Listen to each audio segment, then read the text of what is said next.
Hey guys, welcome back. Today we've got a good one. We're going to be comparing the Hohem iSteady V2 against the brand new Hohem iSteady M6.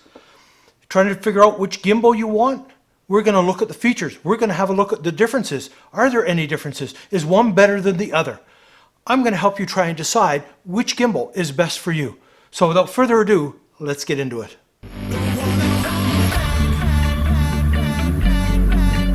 Well, let's get into all this with the gimbals. Now, I am going to start off by saying I've got a couple of links down below to each of the gimbals where I independently reviewed each one, and you can go over all the fine little details. Here, we're simply going to focus on the main differences between them and what they do and don't do well. Check those out. Now, the first difference we have between them is the app. The Hohem iSteady V2 uses the Hohem Pro app, and the Hohem iSteady M6 uses the Joy app. I will put links down below to the apps. I've done a full look at the app and with the moment section as well, and that's the same on both. Plus there was an update done and I did a video on that. So all the links on the apps, the links on the gimbals is all going to be down below. The other noticeable one is the size difference between the two. If I take the feet off, they're still fair sized here compared to the V2. The V2 is quite a bit smaller and has the ability, little knob on the side here, to turn this around, rotate around, and boom, I can shrink the V2 down. The M6 does not have the ability to become any smaller than it is. If travel and you want to be able to slide it in your pocket, this has the ability to do that. This pan movement is still available and will rotate, so be careful with that. This one here, for travel, you can click the arm in. And on the back, now I am going to correct from the video that I did, the little switch on the back here, I was assuming it was a trigger lock. It is not. It is a lock that locks the pan of the gimbal, so it'll stop it rotating. So once it comes around, it hits that, and it can no longer turn. This one can. For traveling, this secures your gimbal arm down beautifully. But it is not a trigger lock, it is to lock the pan. Let's have a look at another difference on here, and that is your phone mounting option, spring-loaded on both. Most gimbals tend to be that. This one though, as you notice, your phone will center on this and it leaves both ends of your phone open. This one here is more of your typical type gimbal. One end is open, the other end back here, typically where your port is, your lightning port or your USB-C port, gets tucked up against this. Now, it's not a huge difference, because we can slide our phone over a bit, use a right angle adapter, which these guys include for power and stuff, and you can still use it. Now for balancing, you simply have to try and give and take back and forth on your phone here. This one here, once it's in position, there's a little lever on the back, and this whole arm slides in and out. And honestly, I find this faster, easier, and more accurate to balancing versus trying to do it with this one here. Now another difference we have here, battery life. 9 hours, 18 hours. Big difference between the two gimbals, and it depends what features you're using on the gimbals to the battery life. Now, I am going to put up right here the specs on both of these so you can have a quick look at that. Pause the video so you can go and compare the specs between the two, and it's just some general specs. As we're getting into the features, I kind of did like a little side-by-side list of the features, so check this out. Pause the video, go over this, and you can see all the feature differences and all the key features to both of these gimbals. If you happen to miss something, you can check it out on the list and it should be in there for you. But that makes it a quick, fast reference for you to compare some of the specs and the key features to these two gimbals. Beyond our wonderful battery life, what are some of the other differences? Payload. This one here, the V2, holds an impressive 280 grams. Not bad. The M6, boy, they upped the game. 400 grams. This gimbal holds 400 grams. Am I impressed? Does it sound like I'm impressed? Well, I am. Now let's have a look at the pan tilt roll of the gimbals. The M6 does an impressive 360 degree. The V2 does a 320 degree for the pan. The tilt roll is 335 degrees. The tilt roll is 320 degrees. Both these gimbals have the ability to charge your phone. You've got a port in on the side on both of these where you can charge. As I say, this one here where it blocks it, you just offset the phone. They even give you the adapters, Android and Lightning, so you can charge your phone. This one here, as your ports are not locked, it's not a problem. But both have the ability to charge your cell phone. Now, other than charging our phones, can we add accessories to the gimbals? The V2, there is no additional ports to add anything. The M6 has three, has one on the side, one on the arm here, one on the arm here. So this has 3 thread mounts so you can attach additional items. And with that 400 gram payload, it gives you the ability to really add a lot of stuff to this if you want. On the M6 here, one feature I'm just loving, and it is that 0.91 OLED display on the front, so I can visually see what's going on. When I click the button, I can read that it's changed the mode, and it's just one click and it's changing each mode. On the V2, we don't have any of that type displaying. We've got a couple of lights, but it's a matter of click, click, click, click, click, click, click, click, click, click, click, click. And I'm not the greatest. Sometimes I'm trying to get into a mode and I don't click enough or I click too much. This one you need to have the dexterity to do the clicking to be able to do it. This one has a visual display. This one does work well once you get your clicking right. Now, let's talk about one of the main features of both of these gimbals, and that is on the top here, and that is the AI tracking unit with fill light. The AI on this, brilliant.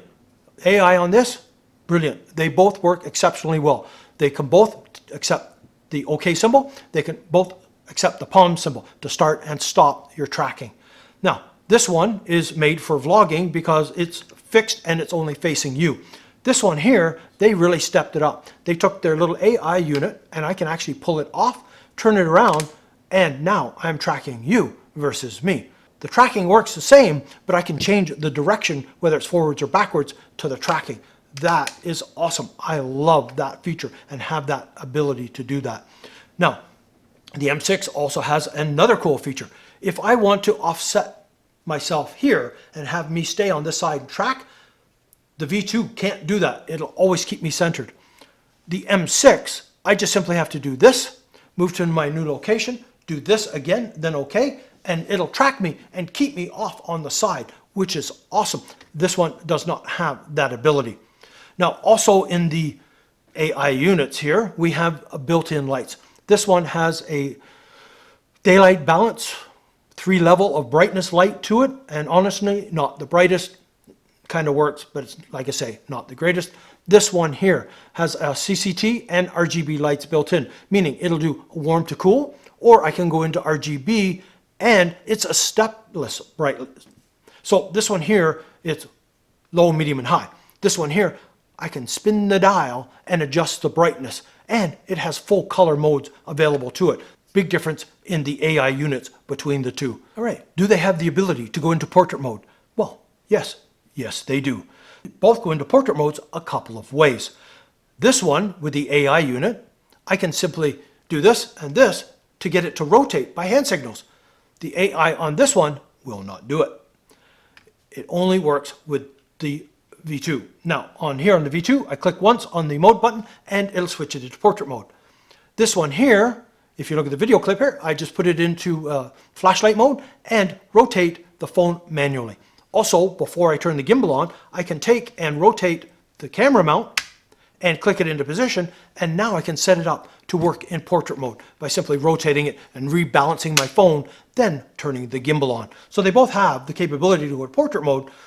It's just how they do it. And a lot of features are like that. A lot of them have the same features, but it's how you access them. Now, I talked about flashlight mode, where you can put it into this kind of mode and you can poke it through little holes. The V2 will not go into flashlight mode. So that is a big difference between the two gimbals. Now, another problem we run into with gimbals a lot, wide-angled lenses. Can we use them? The V2, because of the way the camera mounts, yeah, little arm back here is not an issue at all. Look at this big brute of an arm back here. It will show for sure on a wide-angled lens.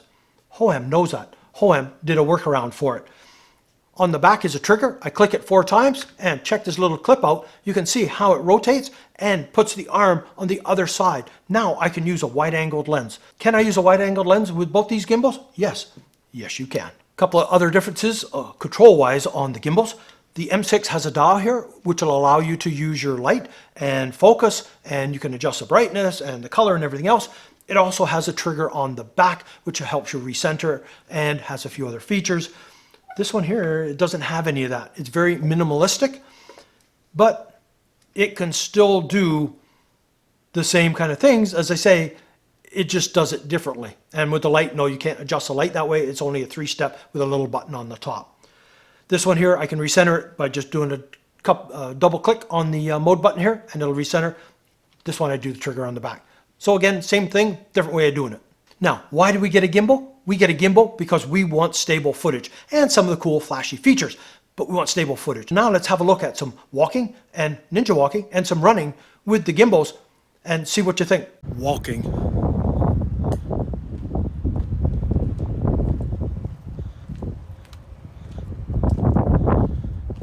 Ninja walking.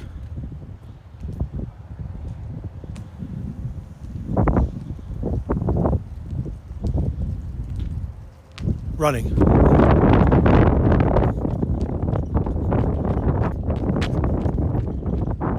Walking. Ninja walking.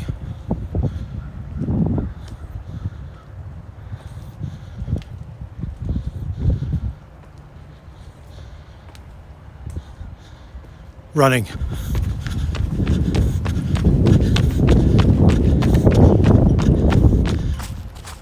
Now we're going to run them side by side so you can have a look and see, is one better than the other? Walking.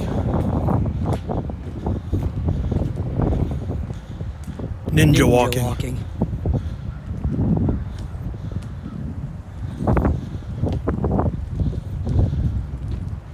Running.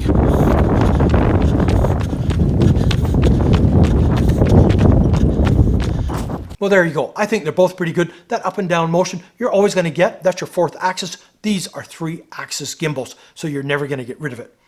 Now, I did say I was going to compare the M6 to some other competitors, so boom, there you go. There's a little list of some features comparing it to some of the other brands, so you can help make a more informed decision to which gimbal you prefer. Which gimbal is right for you? You're the only one that knows that. It depends on what are you going to do with it? What features do you need? What features do you want?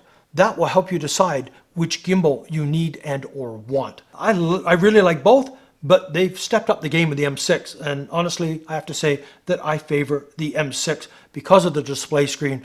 And I like the option of being able to turn the tracker around, the AI tracking, because I'm a solo filmmaker, solo vlogger, and that is handy. And I can use the back cameras versus this one where it's forcing me to use the front camera. But that's me personally. You are the only one that can make your decision. So anyways, that's it for this one. If you're new to the channel, please subscribe. Hit that bell notification so you're aware when I post new videos like this. If you enjoyed it, please give it a thumbs up. So, until the next time.